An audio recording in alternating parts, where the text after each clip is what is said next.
Bab 021, Rasa Iri Sofia. Tidak ingin memperpanjang perdebatan, Ana langsung meninggalkan Sofia menuju kamarnya. Tepat ketika dia hendak membuka pintu, tiba-tiba suara panggilan seseorang terdengar mendahului. Ana. Ana menoleh pada sumber suara yang ternyata Amora. Dokter, kau mau kemana? Tanyanya heran melihat sang dokter yang berdiri bersama koper. Kau sudah sehat? Itu artinya tugasku sudah selesai. Aku juga harus segera kembali. Amora menjelaskan dengan tenang. Ana yang tidak ingin dia pergi langsung bertanya, kenapa kau tidak menetap di sini saja dulu, dokter?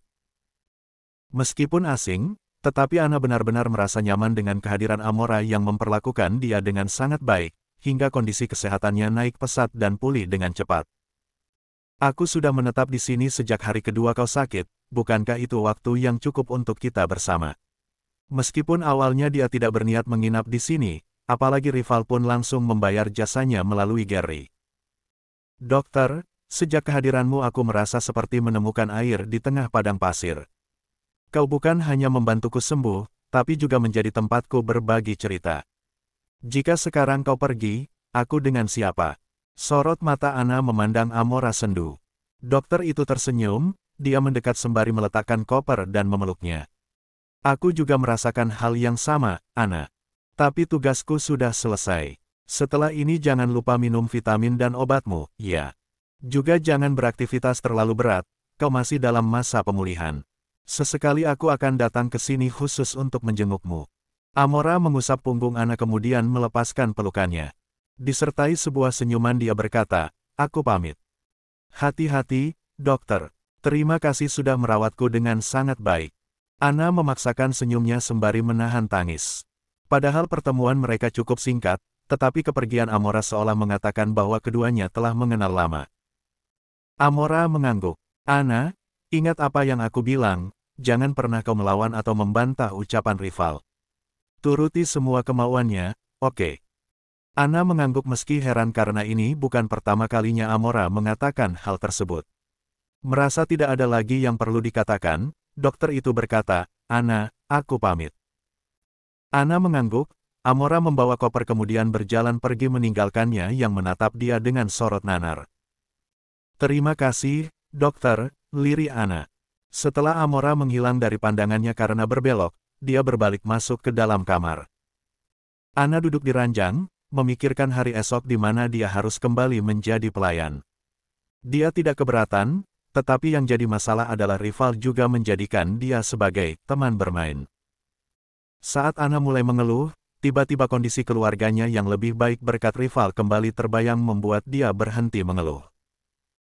Ana melihat jam di pergelangan tangan kemudian berbaring dengan maksud beristirahat sejenak sebelum nanti malam akan menemui rival, mengucapkan terima kasih pada pria itu sesuai dengan saran Gary. Ana juga mempersiapkan diri jika nanti rival meminta dia menemaninya di kamar pria itu.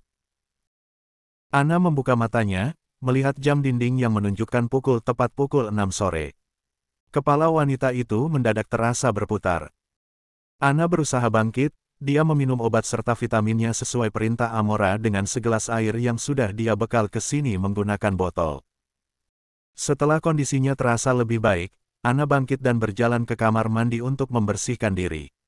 Dia yakin rival sudah pulang dari kantor. Ana keluar dari kamar dengan keadaan segar dengan memakai dress rumahan yang tersedia di dalam lemari. Dia berjalan menuju dapur berniat mengisi perutnya yang keroncong. Permisi, apakah ada makanan di sini? Tanya Ana pada koki yang berada di sana. Koki itu menjawab, apa yang Anda inginkan Nona? Saya akan segera membuatkannya untuk Anda. Kenapa kau harus membuatkan makanan untuknya? Suara Sofia tiba-tiba terdengar menyela. Ana menatapnya yang kini berdiri berhadapan dengan helaan napas kesal. Wanita ini bagaikan hantu, ada di mana-mana dengan kehadiran tak terduga. Maaf Sofia, bukankah kau dengar perintah Tuan kemari? Tanya Koki, bahwa kau tidak boleh lagi mengatur siapapun yang ada di mansion ini. Setelah mengatakannya, koki itu kembali melihat Ana. Anda ingin makan apa, Nona? Meskipun tak pernah berbicara langsung, tetapi koki itu tahu seperti apa perlakuan rival kepada Ana, hingga membuatnya iba dan ingin selalu menolong wanita ini saat dia mampu. Ana tersenyum, ternyata tidak semua yang ada di mansion ini sama jahatnya dengan Sofia dan rival. Bisakah aku meminta dibuatkan spaghetti? Tolong ditambah dengan udang yang banyak, ya. Ci dasar kampungan, kau pasti tidak pernah makan makanan mewah seperti itu, kan? Sofia menyela. Keduanya menoleh, tetapi hanya sebentar tanpa menghiraukan ucapannya. Baik Nona, tunggu sebentar, ya. Koki menjawab Ana. Mendengar itu Sofia membulatkan mata terkejut. Apa yang kau ucapkan? Kau mau gajimu dipotong karena memberikan makanan mahal untuknya. Wanita itu berteriak. Tetapi Koki itu masih dengan tenang menjawab, tidak. Tuan rival tidak semiskin itu mempermasalahkan soal makanan yang akan aku buat untuk istrinya sendiri. Merasa kalah, Sofia terdiam. 25 menit kemudian, Koki selesai membuat makanan sesuai permintaan Ana yang kini menatap takjub pada spaghetti itu. Dulu, jangankan melihat langsung seperti ini, membayangkannya saja Ana merasa berat. Anda mau kemana? Tanya Koki ketika Ana justru membawa spaghetti itu. Aku ingin memakannya di kamar, karena tak mungkin untukku menghabiskannya di meja makan, jawab Ana. Dia malas jika kembali berhadapan dengan Sofia. Mendengarnya, Koki itu mengangguk. Beberapa saat kemudian, Ana sudah kembali berada di kamarnya dan mencoba spaghetti tersebut. Mata Ana membulat terkejut dengan makanan yang masuk ke mulutnya. Dia tak pernah merasakan makanan seenak ini dalam hidupnya. Hanya butuh waktu sekejap untuk Ana menghabiskan spaghetti itu. Tahu seenak ini aku akan meminta Koki membuatkannya sebanyak 2 porsi, ucapnya yang belum kenyang. Setelah selesai makan, Ana kembali bercermin memastikan tampilannya rapi. Dia kemudian keluar kamar membawa piring tersebut untuk dikembalikan ke dapur. Ana menyimpan piring di wastafel lalu berjalan menuju kamar rival untuk berterima kasih pada pria itu. Dia yang kini sudah berdiri di pintu kamar sang suami, mengepalkan tangan dan mengetuknya. Namun, tidak terdengar sahutan apapun dari dalam sana membuat Ana menunggu dengan bersandar ke pintu. Sampai tiba-tiba, pintu dibuka dari dalam otomatis membuat Ana terhuyung ke belakang. Namun beruntung, rival dengan tepat waktu menahan tubuh sang istri membuat mereka saling berpandangan. Menyadari apa yang terjadi, rival langsung mendorong tubuh Ana hingga kembali tegak. Berani sekali kau, ucapnya merasa tak nyaman. Maaf Tuan, aku tidak tahu kau akan keluar, jawab Ana. Tuan, bolehkah aku bicara? Tanyanya meneruskan pembicaraan. Tanpa jawaban, rival berbalik masuk ke dalam kamar tanpa menutup pintu. Menyadari isyarat pria itu, dia segera masuk.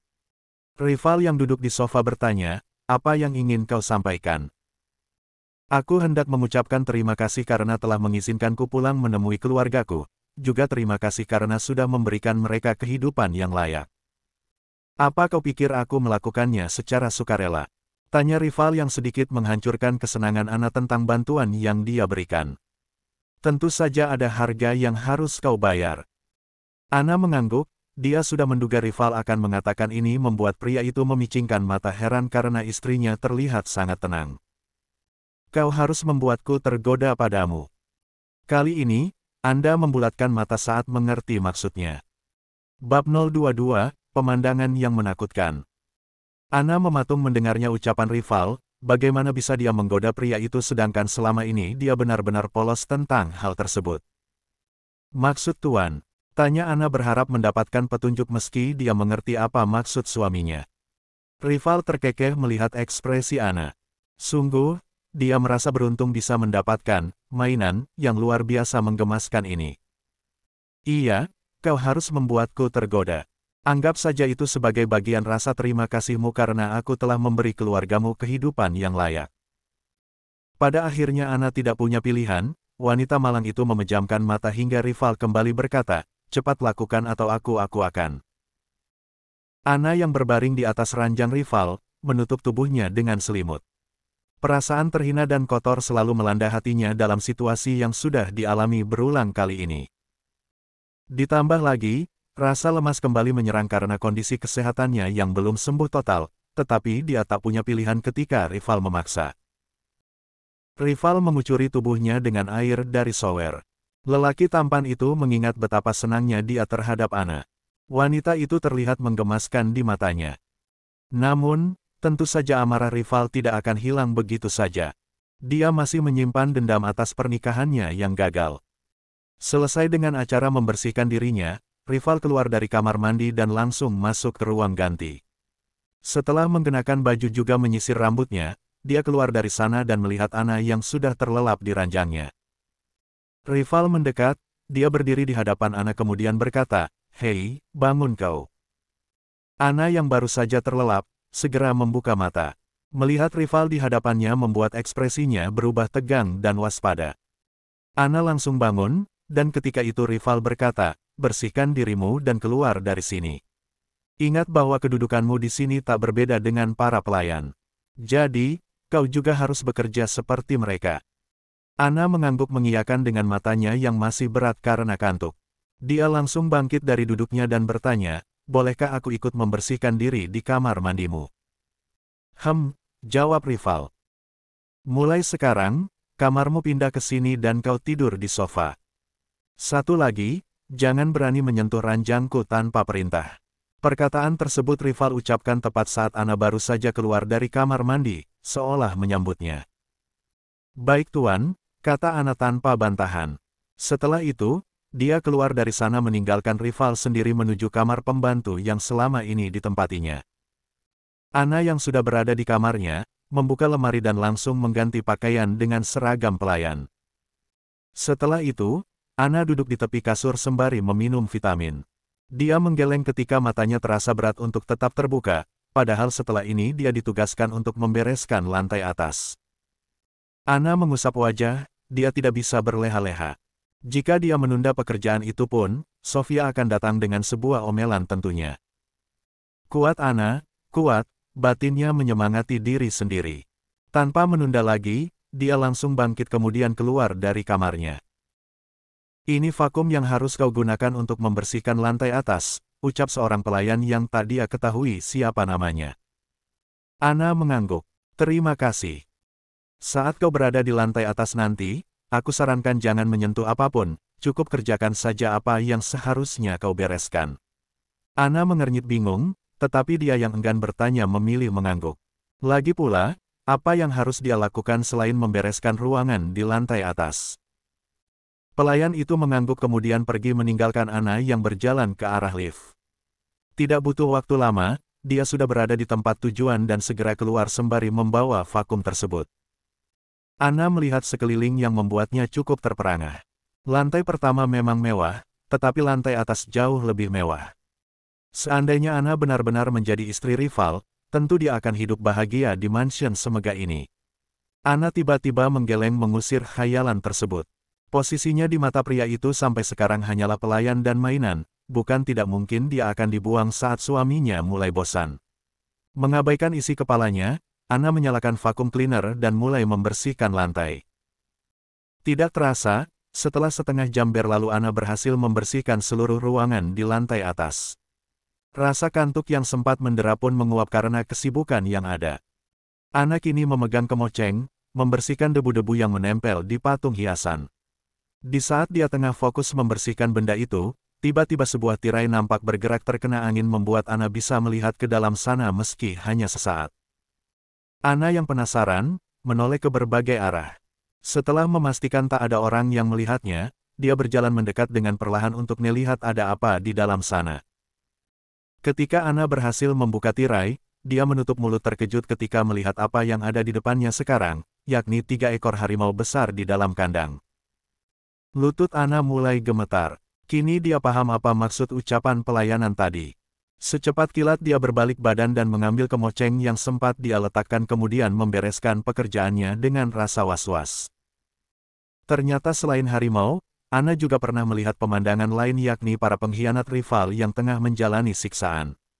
Ana kini mengerti maksud ucapan Amora yang memintanya untuk patuh terhadap rival, karena dia bukan orang sembarangan. Ana yang sudah selesai beres-beres, duduk di tangga untuk beristirahat. Dia sengaja tidak segera turun, karena jika dia berada di bawah maka Sofia akan memberinya pekerjaan lain. Ana bersandar ke pegangan tangga dengan rasa kantuknya yang kembali datang membuat dia terlelap tanpa sadar.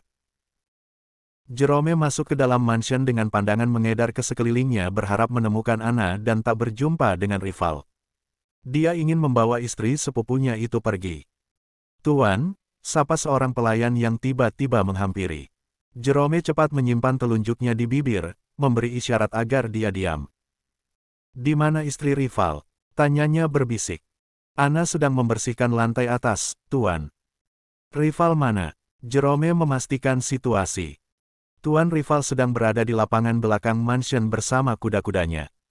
Merasa informasi yang diberikan sudah cukup, Jerome mengangguk. "Kau boleh pergi." Setelah itu, Jerome pun berjalan ke arah lift dengan kehati-hatian. Saat tiba di atas, dia mengedarkan pandangan mencari Anna, tetapi dia tidak menemukan wanita itu. Di saat Jerome berjalan melewati tangga, dia hampir berteriak saking terkejutnya ketika melihat seorang perempuan yang duduk di sana seperti mayat. Namun setelah diperhatikan, rasa takut Jerome perlahan berkurang. Sosok itu adalah manusia dan bukan mayat seperti yang dia kira. Perlahan, dia mendekat kemudian membungkuk untuk melihat siapa perempuan dengan wajah yang tertutup oleh rambut ini. Jerome menghela napas lega ketika ternyata wanita ini adalah sosok yang sedang dicari, Anna. Dia menepuk pundak wanita itu perlahan hingga dia terbangun. Anna yang melihatnya, langsung memberikan tatapan tanya. "Tuan, kau siapa?" Anna memang tidak terlalu mengingat Jerome, apalagi intensitas pertemuan mereka cukup jarang. "Aku sepupu rival yang kemarin akan menolongmu," jelas Jerome. Anna tersenyum getir mengingat dirinya yang kemarin berusaha kabur dan berharap seseorang datang menyelamatkan. Namun kini, keinginan untuk melarikan diri itu telah pergi tanpa sepengetahuan Jerome yang masih bersemangat membantunya keluar dari cengkeraman rival. Sehingga Anna hanya mampu menjawab ucapan Jerome dengan senyuman yang miris.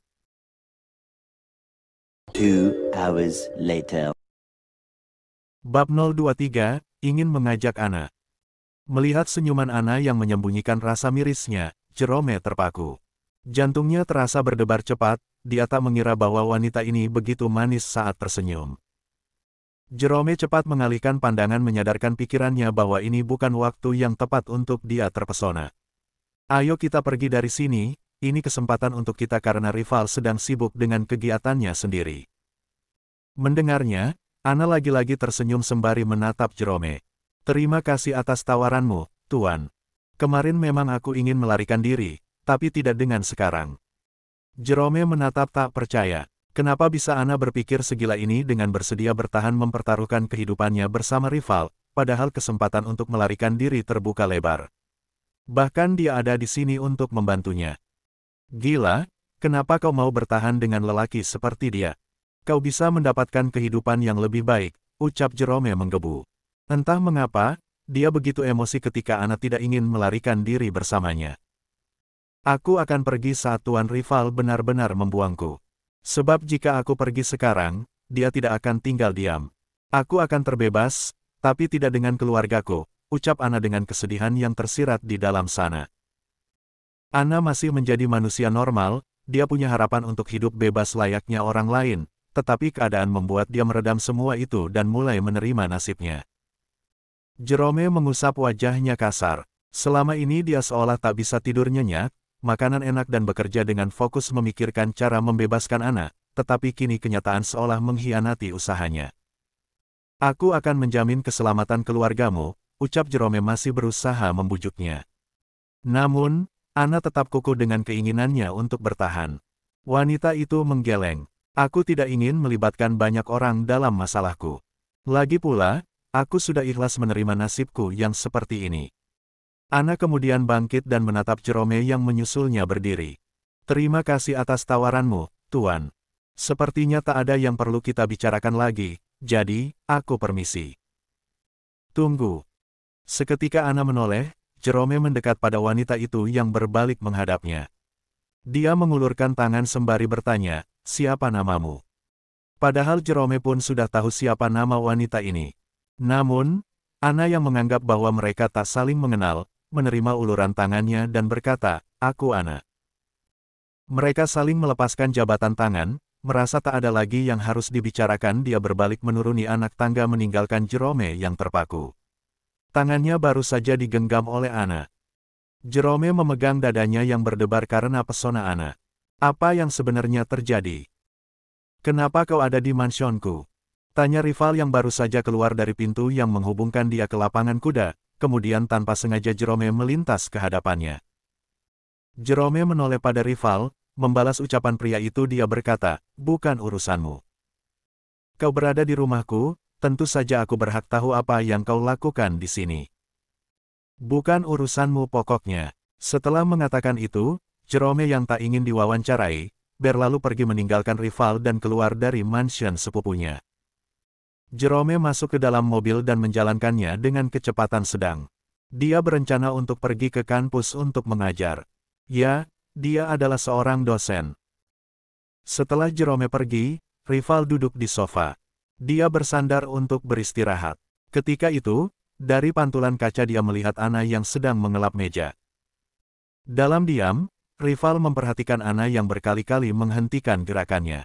Raut wajah wanita itu nampak kelelahan. Namun, dia tak peduli sama sekali. Suara deringan ponsel di sampingnya membuat rival menoleh dan melihat siapa yang menelepon. Ternyata Gary yang langsung dia angkat. Ada apa? Baik, cari terus dia dan bawa segera ke hadapanku, sahutnya menjawab informasi yang diberikan Gary. Pria itu mengabarkan bahwa dia telah berhasil menemukan jejak penerbangan Sylvia. Rival mematikan panggilan setelah menyimak penjelasan Gary kembali. Telat setelah itu, seseorang memanggilnya, Tuan. Rival menoleh ke samping, melihat Anna yang bertanya, bolehkah aku meminta waktu untuk istirahat sebentar saja? Anna sudah tidak kuat lelah. Jika dia tak meminta izin langsung kepada rival, maka Sofia akan terus memaksanya bekerja. Istirahat dan pulihkan tenagamu, karena malam ini kau harus bersamaku. Anna memejamkan mata mendengar perintah rival. Namun, dia tak bisa berkomentar apapun selain menyetujui. Baik Tuan. Anna berbalik pergi menuju kamarnya untuk segera beristirahat. Setelah kepergian wanita itu, ponsel rival kembali berdering yang ternyata karena alarm pengingat bahwa dia harus mendatangi sebuah pesta. Rival bangkit, dan ketika hendak berjalan ke kamar, dia teringat sesuatu. Guna menghadiri pesta, dia harus pergi bersama seseorang. Sementara dirinya tak mungkin pergi bersama perempuan selain istrinya. Rival yang tadi berniat masuk ke kamarnya, berbelok menuju koridor untuk pergi ke kamar Anna. Sesampainya di sana, dia membuka pintu dan mendekat pada Anna yang sedang tertidur. Hei bangun, ucapnya sembari menendang ranjang membuat Anna yang baru saja terlelap kembali bangun. Kali ini kepala wanita itu benar-benar terasa berputar. Padahal tadi rival sudah mengizinkannya untuk beristirahat. Tapi belum 10 menit Anna tidur, rival sudah datang membangunkannya dan berkata, cepat bersihkan tubuhmu. Sebentar lagi akan ada orang yang datang untuk membantumu bersiap. Belum hilang rasa pusing di kepalanya, Anna sudah dibuat kebingungan dengan rival. Kita akan kemana Tuan? Jangan banyak bertanya, cepat saja bersihkan tubuhmu. Setelah mengatakan itu, rival pun berbalik keluar dari kamar meninggalkan Anna yang kembali berbaring tak mengindahkan perintah pria itu. Di gelapnya pandangan yang terpejam, Anna tiba-tiba teringat ucapan Amora untuk menurut pada rival yang berhasil membuat matanya kembali terbuka. Berusaha menghilangkan kantuknya, Anna dengan sempoyongan berjalan ke kamar mandi. Tak berapa lama, dia kembali keluar dari sana dan tepat ketika itu, pintu kamarnya diketuk. Anna membuka pintu dan melihat beberapa orang berdiri di hadapannya. Salah satu dari mereka berkata, Nona Anna, kami diperintahkan oleh Tuan Rival untuk membantu Anda bersiap. Anna menatap pada mereka dengan bingung. Namun, dia tetap mengangguk dan mendengarkan saat salah satu mereka kembali berkata, ayo ikuti kami. Mereka berjalan mendahului Anna yang mengekor di belakangnya. Dia masih belum tahu akan dibawa kemana, yang pasti mereka tak berjalan melewati lorong yang berlawanan ke arah yang biasa dia lalui. Akhirnya, mereka tiba di ujung lorong yang membuat Anna terkesima. Di dalam sana terdapat wardrobe pribadi rival dengan semua barang yang tertata rapi. Silakan duduk, Nona Anna. Maaf, tapi untuk apa ya aku bersiap? Tanya Anna heran. Anda bersiap untuk mengikuti pesta dengan Tuan Rival, ucap Adeline, mua profesional yang akan membantu Anna bersiap. Ayo silakan Nona, ulangnya. Masih dengan berbagai pertanyaan di benaknya, Anna langsung duduk di kursi yang ada di sana. Setelah itu, Adeline menoleh ke belakang, mengisyaratkan timnya untuk bergerak. Rival berdiri di depan cermin. Penampilan pria itu terlihat memukai dengan tuxedo biru tua, senada dengan gaun yang akan digunakan Anna nanti. Rival berlalu pergi dari hadapan cermin, dia duduk di sofa dan melihat arloji jam di pergelangan tangannya. Dia menoleh ke belakang, tidak ada tanda kemunculan istrinya. 15 menit berselang, derap langkah terdengar mendekat membuat Rival menoleh. Dia mematung melihat sosok wanita bergaun biru tua. Sosok Anna yang dia lihat sekarang jauh berbeda dengan biasanya. Senyuman wanita itu begitu manis dengan tatapan mata berhias maskara yang memikat. Semua ini membuat dia sadar bahwa istrinya adalah bidadari. Bab 024, bertemu Jerome lagi. Anna membuka matanya yang seketika membulat takjub melihat pantulan dirinya di cermin. Kenapa bisa dia tampak secantik ini? Dia mencubit tangannya, memastikan bahwa ini bukanlah mimpi. Bagaimana? Apa Anda menyukainya? Pertanyaan Ayana membuat Anna memutuskan pandangan dari cermin. Anna mengangguk. Aku sangat menyukainya, dan jujur saja, aku merasa ini seperti bukan wajahku. Ayana yang merasa berhasil, menghias wajah Anna, terkekeh sejenak. Ya sudah, sekarang kita lanjutkan persiapannya, ya. Dia tersenyum dan menoleh pada salah satu timnya yang membawakan dengan gaun biru tua untuk Anna pakai. Sekitar 10 menit kemudian, seluruh tampilan Anna sudah berubah. Dia berdiri di depan cermin memperhatikan dirinya sendiri dengan perasaan terkesima. Perubahan yang dia alami begitu total. Selama ini, makeup yang Anna gunakan tidak pernah membuat wajahnya nampak seperti Barbie. Ditambah lagi, gaun dengan warna biru tua yang berkilau karena cahaya, nampak sempurna memancarkan aura kecantikannya. Tuan sudah menunggu Anda, Nona. Ayana mengalihkan perhatian Anna yang sibuk melihat cermin. Dia menoleh ke belakang dan mengangguk. Anna berjalan meninggalkan ruangan wardrobe menuju Rival dengan Ayana mengikuti di belakangnya. Belum dia siap untuk menunjukkan diri pada sang suami, pria itu tiba-tiba menoleh dengan tatapan terpesona. Kenapa dia menatapku seperti itu? Apa ada yang salah? Batin Anna yang tak berpikir bahwa Rival pun turut terpana akan tampilannya sekarang. Tuan, bagaimana penampilan istrimu sekarang? Cantik, kan? Suara Ayana menyadarkan Rival yang langsung mengubah ekspresinya. Bagus, setidaknya dia tidak memalukan untuk aku ajak ke pesta. Rival mengangguk membuat Anna menunduk. Hatinya merasa tertusuk dengan ucapan pria itu. Sadar Anna, kedudukanmu di mata dia hanya sebagai pelayan. Jangan mengharapkan pujian apapun meski sekarang kau mengagumi diri sendiri, batinnya. Rival bangkit dari duduknya, dia mendekat pada Anna dan menatap dengan lekat. Jangan membuatku malu di pesta nanti, ucapnya memberi ultimatum di saat mereka bahkan belum berangkat. Saat ini, Rival dan Anna berada di dalam mobil dengan posisi duduk bersebelahan di belakang kursi sopir. Semenjak masuk sampai sekarang, wanita itu memalingkan wajah ke kaca dan menatap jalanan dari sana sembari meremas tangan mengekspresikan gugup yang tiba-tiba menyerang. Begitu pula dengan Rival yang memandang jalanan keberlawanan dari Anna. Bedanya, dia terlihat begitu santai tak mengkhawatirkan apapun. Rival mengalihkan pandangan, melihat ke kursi di hadapannya yang ditempati oleh Gary. Gary, siapa yang akan aku temui di sana? Apakah orang yang aku benci pun turut hadir? Gary terdiam mencipta keheningan. Namun tak lama dia menggeleng. Saya tidak bisa memastikan, Tuan, tapi mungkin sebagian teman-teman Anda akan berada di sana, Tuan. Rival mengalihkan pandangan dari Gary dan mengepal tangan menahan geram. Dia membenci teman sekolahnya. Apakah aku bisa menghindar jika bertemu mereka? Rival tidak ingin merusak mood bagusnya dengan melihat mereka di sana. Gary lagi-lagi bergeming sejenak memikirkan jawaban. Saya tidak yakin, Tuan, karena bukan saya yang mengatur ini. Mungkin sekarang semuanya bergantung pada Tuan yang harus segera pergi jika melihat mereka. Rival mengangguk mendengar penjelasan Gary. Setelah beberapa saat berlalu, akhirnya mobil yang mereka tumpangi tiba di sebuah hotel. Ya, memang pesta yang akan dihadiri diselenggarakan di dalam hotel secara privat. Rival turun dari mobil disusul oleh Anna pada arah yang berlawanan. Dia berjalan mendahului sang istri yang nampak kesulitan. Tunggu.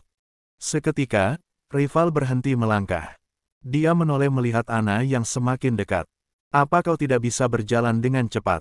Tanyanya yang gemas melihat cara jalan Ana yang begitu pelan.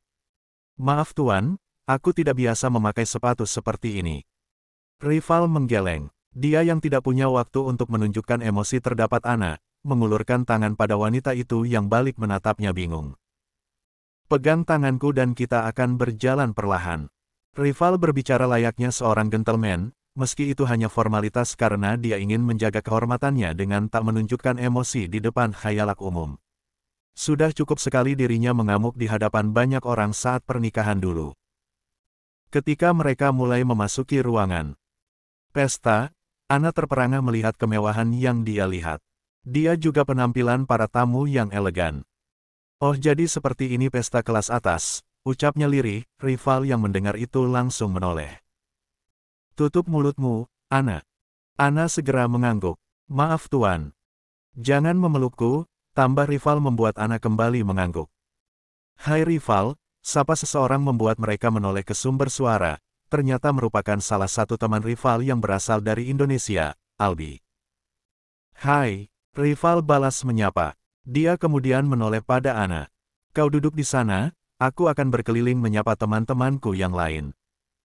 Ana mengangguk. Lagi pula, Rival tak mungkin membawa Ana bersamanya, apalagi perempuan itu tak bisa berjalan dengan high heels yang pastinya hanya akan membuat dia malu ketika itu diketahui banyak orang. Ana mengedarkan pandangannya, mencari kursi kosong untuk dia tempati. Dapat, dia melihatnya di pojok ruangan tanpa ada yang menempati meja di sana. Ana cepat berjalan dan duduk di sana sembari bersandar.